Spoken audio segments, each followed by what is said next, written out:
Emerson, Lake and Palmer were on tour with Jethro Tull, and I got the chance to see them for the first time, because when they began back in the early 70s, we did, I think, appear on the same year at the Isle of Wight festival, but I didn't see them perform.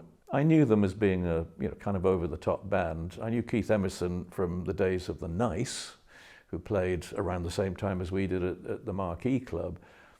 But when Keith got together with Carl Palmer and Greg Lake, I didn't really follow their fortunes that closely until it came up in the mid-90s that they were attempting a bit of a revival after a long time of not working together and not getting on terribly well together, it has to be said. So when it was suggested that they might come and do a kind of double header with Jethro Tull in the USA, I said, sure, why not? It will be okay.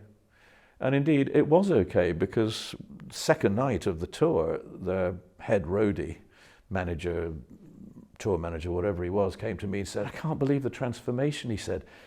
Since they've been here on this tour and working with you guys, they're really nice to everybody all of the time. They're even nice to each other. They even sit together in catering and eat dinner. And they travel on the tour bus together.